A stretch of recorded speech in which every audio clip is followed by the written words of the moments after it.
Questo è un motore, secondo me hanno usato sempre l'olio e fatto il tagliando giusto, perché l'Alfa con una macchina con tanti chilometri, la prima cosa che cominciano a consumarsi i boccioli degli alberi a camma. Invece questi sono veramente molto belli e anche se li dobbiamo riprofilare, cioè, non ci abbiamo da fare saldature con riporto di stellite o cose varie. Non c'è neanche tanto deposito di morchie dovute a oli scadenti. Il problema che potrebbe nascere a vederlo così è svidare e togliere la testa, rimuovere la testa, perché di solito l'ossido attacca sia la parte in alluminio che la parte dei prigionieri e quindi tirarla da fuori è dura. Adesso andiamo avanti e vediamo se siamo fortunati.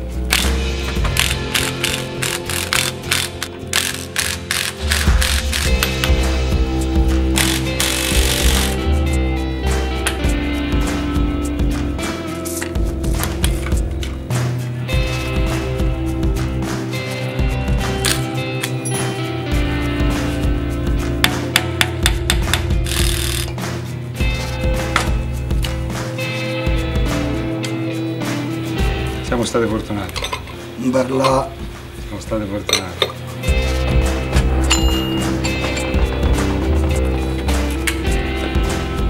La guarnizione testa è una guarnizione abbastanza buona, perché secondo me hanno usato pure il liquido refrigerante che non è marcia, poi era stata fatta già in precedenza. Il motore era, diciamo, stato fermato funzionante, non ha segni di bruciatura degli anelli di tenuta, mentre questa qua, vedi, ci sta il deposito carbonioso, ma non c'è deposito di oli. Quindi questo ti fa capire che questo ti fa capire che è passato olio e ovviamente l'olio rimane in combusto e non si incendia come una benzina. Bello l'occhio.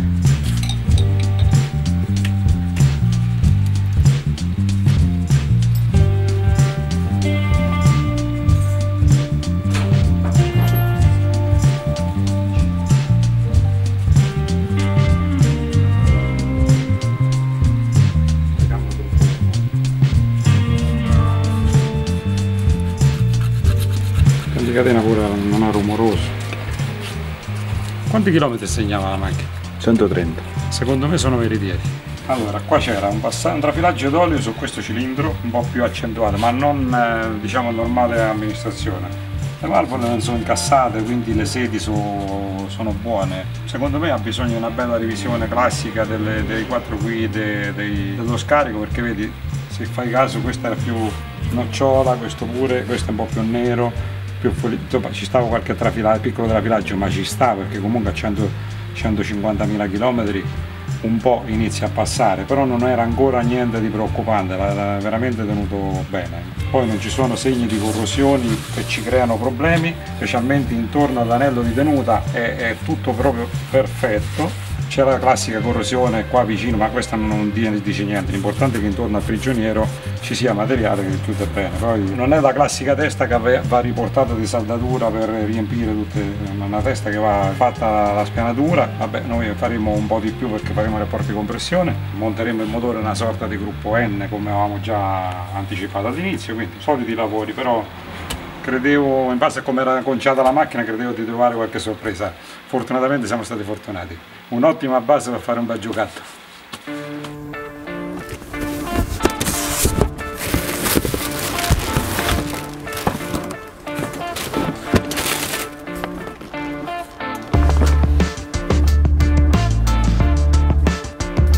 E così, con i collettori. Bene. Super sprint. Tutti marchiati. Non si smentisce con la lavorazione. Spettacolo. Sono rifatti apposta, eh? Ok, ottimo per uno stradale. Ah, sono omologati. Sì. Pure i collettori. Questi sono omologati, ecco perché. E poi abbiamo il diametro, infatti per avere l'omologazione il diametro è uguale all'originale. Però le curve sono diverse. Sì, diciamo i tubi sono diversi. Poi hanno cercato di farli più o meno tutti lunghi uguali, no? E poi l'interno è più grande dell'originale. Ho portato le cose dell'elettrauto che mi ha fatto da revisionare.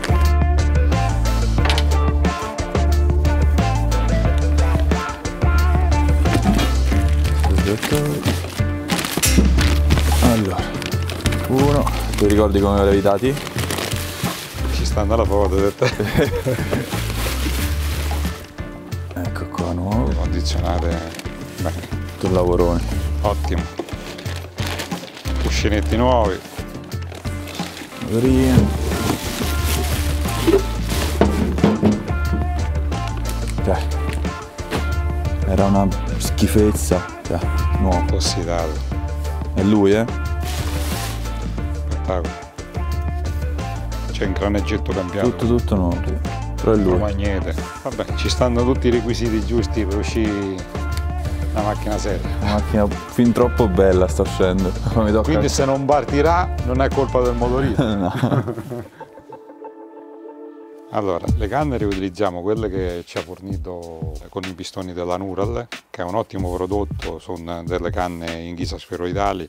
I pistoni, dato che abbiamo scelto di fare un ulteriore step, che qui l'appetito viene mangiando, togliamo questi classici della Nural e usiamo dei più performanti pistoni CPS che Tommy ci ha messo a disposizione, e ovviamente possiamo vedere già dal peso. Abbiamo 599 grammi per quanto riguarda il pistone di serie e scendiamo a 458 grammi con il pistone di CPS. Questo ovviamente è stato fatto insieme con Tommy, abbiamo deciso il rapporto di compressione essendo uno stradale non esasperato, cioè uno stradale esasperato non essendo un motore da corsa, e abbiamo abbassato un po' il rapporto di compressione cercando di civilizzarlo il più possibile. Però come potete vedere, insomma, abbiamo un H con tutto alleggerito, rinforzato, abbiamo lo spinotto piccolo alleggerito fatto con il cono all'esterno e le nicchie delle valvole, le sacche valvole abbastanza pronunciate perché useremo degli alberi a cam d'alzata almeno 11 mm. Che regime, secondo te? Con quell'alza a cam che abbiamo scelto, che sono degli stradali massimi, essendo un motore a corsa lunga, perché qui abbiamo un motore corsa 88,5, siamo intorno ai 7200-7300 giri, perché vogliamo favorire pure un po' la coppia in passo. Ci trasferiamo un attimo in rettifica dove ho già lavorato la testa. Okay. Ho fatto già tutti i condotti, adesso loro ci fanno vedere la lavorazione della sede, perché io chiedo la sede, specialmente quella di aspirazione, faccio pressare all'interno, okay, e aumentiamo anche 1 millimetro sia sull'aspirazione che sullo scarico, aumentiamo 1 millimetro di luce, quindi è come se avessimo delle valvole maggiorate però senza cambiare le valvole. Diciamo, questi sono trucchetti che si fanno quando uno vuole risparmiare e guadagnare qualcosa.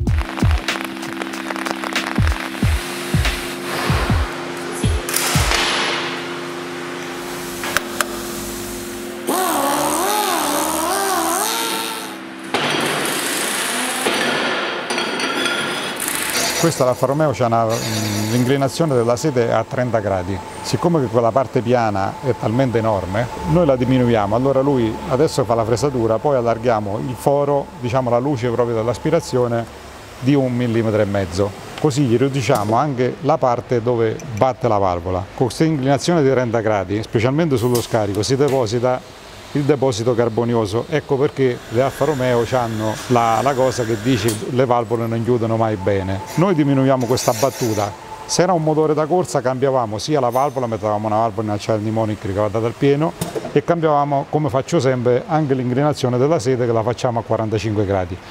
Oggi facciamo questo motore, cerchiamo di renderlo meglio possibile, quindi diminuiamo la battuta là 1,5 mm e così il deposito carbonioso viene tagliato ogni volta che viene battuta la valvola e dura anche di più il motore. Oltretutto avere i benefici che allarghiamo la sede, diciamo il flusso e il passaggio del flusso.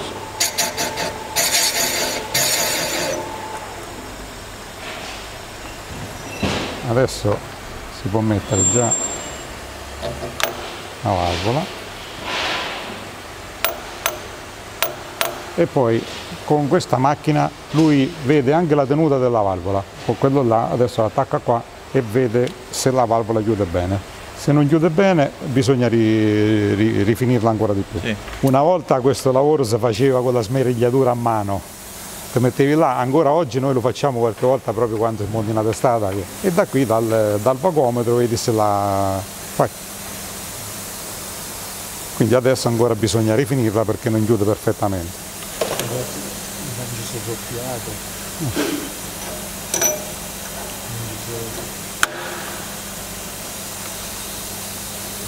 Qui c'è il manometro, vedi? Quando va a 0, più si avvicina verso lo 0 più la tenuta è giusta.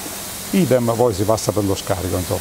Qui la testa sul condotto d'aspirazione ho sportato pure la sede, la guida, quindi è proprio tutta diretta. E una volta fatto questo poi spianiamo tutto. Questa testa comunque già in precedenza è stata riparata, vedi qua c'è una saldatura? Sì. È un classico che purtroppo se tendono a rompersi sempre dentro, però qua non crea problemi perché non è una parte strutturale, è solo un passaggio dell'acqua. Quella è una valvola nuova, eppure ha bisogno di essere rifinita. Adesso sicuramente la tenuta cambia, vedi? Questa si crea una depressione e dovrebbe il valore nominale, diciamo quello migliore, intorno a 0,6. Adesso chiude abbastanza bene la valvola. E poi è costante, non si muove l'indice, niente, e quindi la tenuta adesso è perfetta. Consideriamo che adesso non c'è neanche il tiraggio della molla, è appoggiata la valvola, eppure tiene a 0,6. Queste quote che ho segnato qui a loro, diciamo sarebbe la misura che io voglio della luce interna della sede valvola, quindi quello che ti spiegavo prima, che faccio dormire, è come se avessimo in poche parole le valvole maggiorate sia in aspirazione che di scarico di 1,5 mm. Adesso controlliamo tutte le quote dei pistoni con la canna dei cilindri, così Marco ci misura perfettamente le tolleranze che abbiamo nell'accoppiamento tra il cilindro e il pistone, anche se abbiamo chiesto, però comunque noi facciamo sempre dei ulteriori controlli e soprattutto controlliamo anche che la canna sia rifinita per bene, perché è un conto che fai un motore di serie, è grossolana e quindi va tutto bene, bisogna sapere che la canna sia veramente perpendicolare e perfetta, quindi Marco adesso ci farà vedere mentre misura se ci sta qualche imperfezione e inoltre ci misurerà la tolleranza che si crea, che dobbiamo avere tra il pistone e il cilindro. L'accoppiamento. In un motore di serie lavoriamo sui 4 centesimi, 5 centesimi, qui bisogna andare oltre perché incrementeremo il regime di giri. Allora, procediamo alla misurazione del pistone, costruito dagli amici nostri della GPS, che misura praticamente 83,92. Mettiamo la misura dell'alesametro e verifichiamo l'accoppiamento canna e pistone, che è precisamente accoppiata a 10-11 centesimi massimo di accoppiamento. È il classico accoppiamento che si usa in un motore di elevate prestazioni, perché quindi, ovviamente un motore che gira molto in alto surriscalda di più, anche se abbiamo un pistone stampato, ma comunque non è che fai un motore da corsa, ci devi fare rotaggio, insomma. Abbiamo un centesimo di scarto, di conicità, praticamente è irrisorio praticamente. Quindi qua 83. Quindi il pistone misura 83,92. Ok. E ci abbiamo precisamente accoppiato a 10-11 centesimi di accoppiamento, canna e pistone. Ottimo. Abbiamo. Considerando che questa canna non è che l'abbiamo costruita per quel pistone, perché di solito quando facciamo, siccome che abbiamo cambiato in corso d'opera le cose, allora abbiamo chiesto a Tommy che ci facesse un pistone in base alla canna ed è uscito veramente tutto ottimo. È perfetto.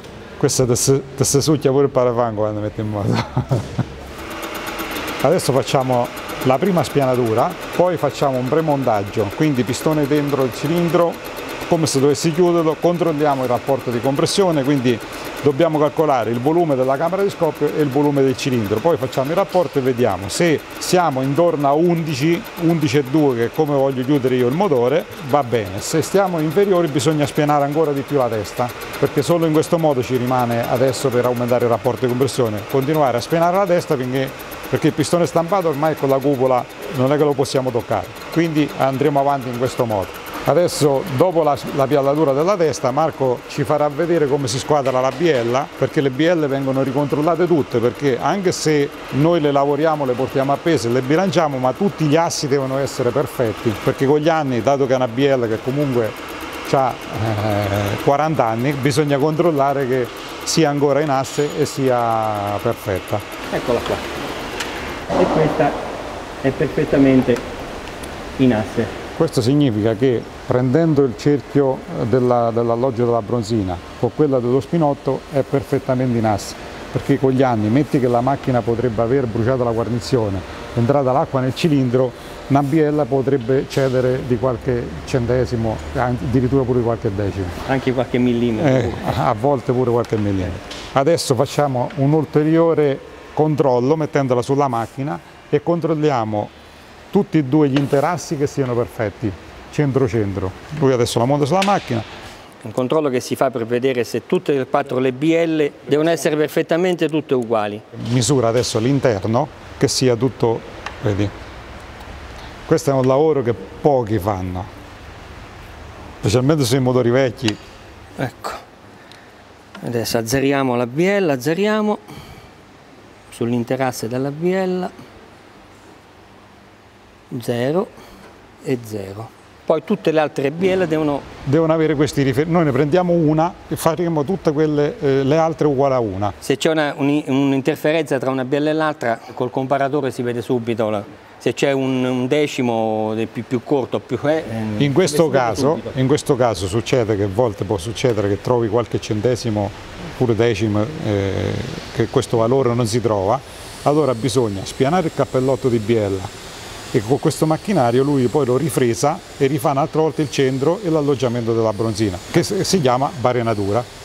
Quando si fanno specialmente i motori gruppo N, che molti dicono a fare il motore gruppo N ci vuole poco, fare un motore gruppo N competitivo è più difficile che fare... Esatto, perché tu devi lavorare di fino su tutto, non devi trascurare nulla, e con lui riusciamo a fare degli ottimi lavori. E se i motori miei, come dicono in giro, vanno forte, è anche grazie e merito a lui, perché mi segue e certe volte non so come fa a sopportarmi perché ci rompo le scatole pure. Ci vuole tanta pazienza.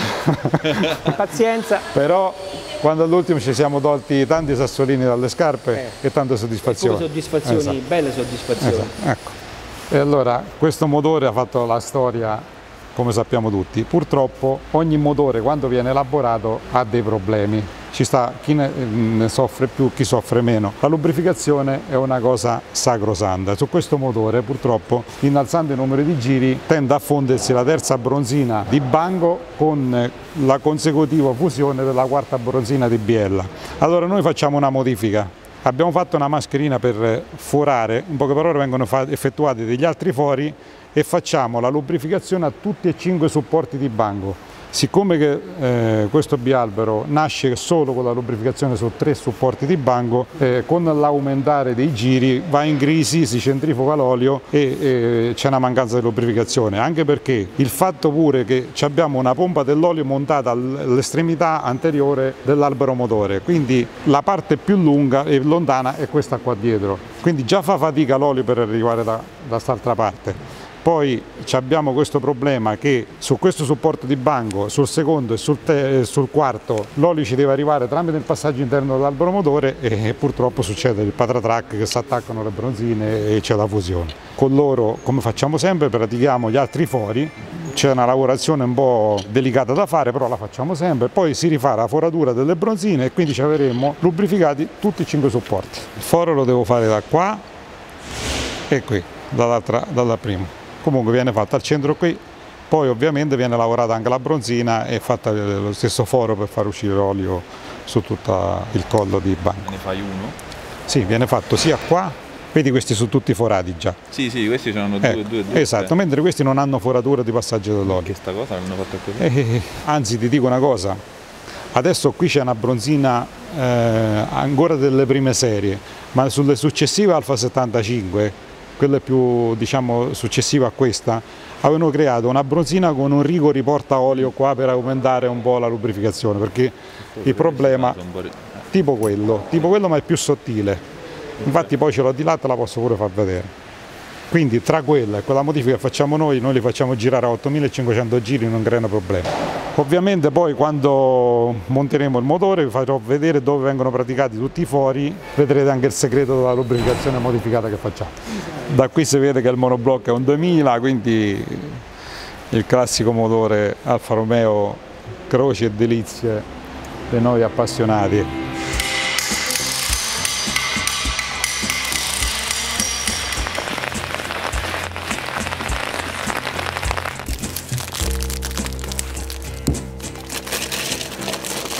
Poi il problema è che per tirare fuori il tappo bisogna trovare una vita Parker. È un'impresa, però senza cavatappi tocca trovare la soluzione. E quanto è lungo questo tappo? Questo merita. Ovviamente le riprese le abbiamo fatte prima perché sennò qua dopo voi siete più pazzi di me comunque. Davide. Grazie.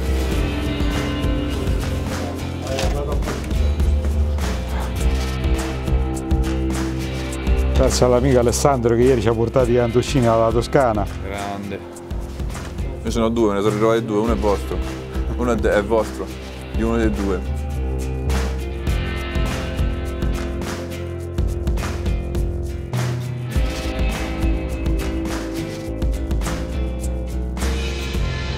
A posto, mo mangia pure tu, eh? Ma molto felice, striscia la notizia. No, no. Ancora no. Raga, volete il caffè?